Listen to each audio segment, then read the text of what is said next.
Matt Bergman on the trumpet, everybody.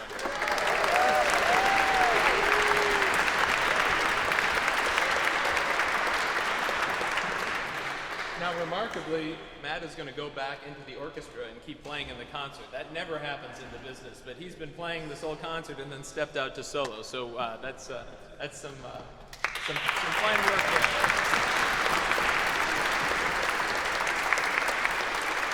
So the piece that you just heard was the last movement of a trumpet concerto by Haydn. It's a 3-movement piece total, one of Haydn's most popular pieces. Haydn was an Austrian that spent a great deal of time in continental Europe, but came to England and became really quite famous, one of the first real international celebrity composers that we had.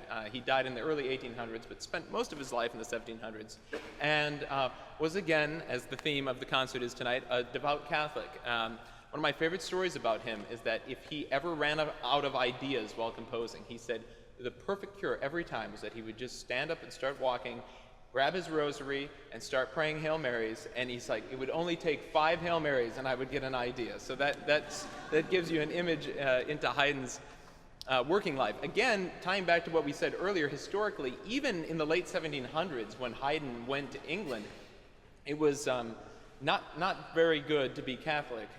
This was a time where you really couldn't have Mass publicly, and so he had to go to Mass. They heard me. He had to go to Mass in secret, sort of like this. Yeah. So this. There we go.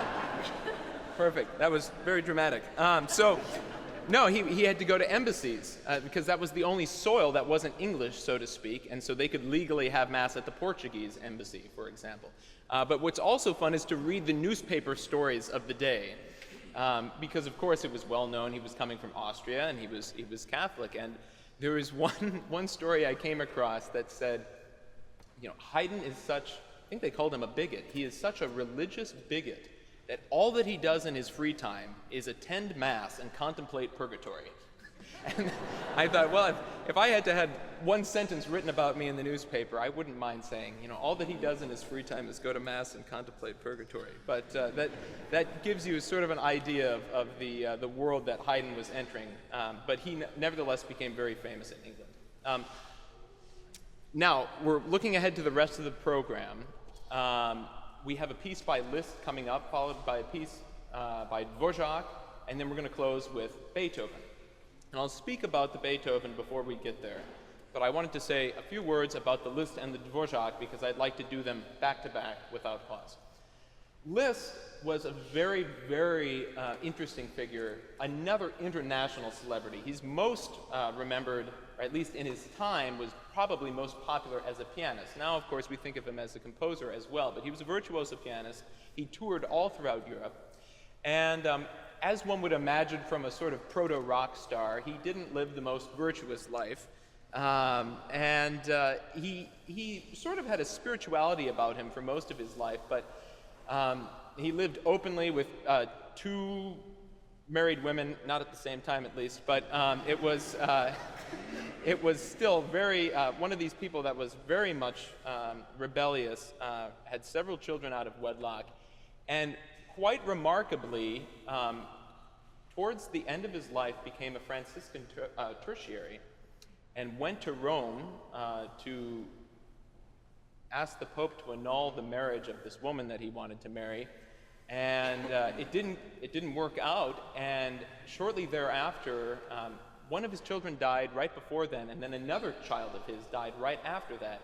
And so he was sort of beset with these losses, and he was already, I would say, having a conversion of heart at this point, but he decided at that point in his life to completely withdraw from the world, or so he thought, and he moved to a monastery in Rome and actually received the tonsure and 4 minor orders, so became a porter, lector, acolyte, and exorcist, and spent the rest of his life being referred to as an abbot and was actually made an honorary canon. So this is somebody who had quite a turnaround in his life.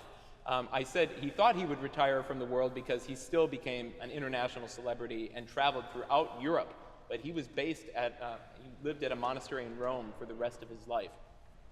Right at this time, when he decided that he would receive the tonsure and really sort of withdraw from the world, he wrote this extraordinary 3-hour-long oratorio called Christus, which is the entire life of Christ set for choir and orchestra.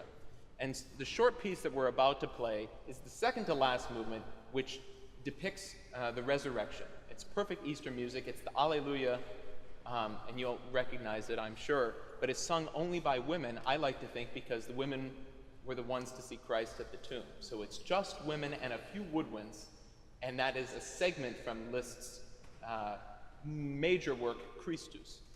The piece that we're going to lead into then is another well-known piece, the Largo from Dvořák's New World Symphony. And if any of you attended our concert in October, we played this piece then, and it was an audience favorite.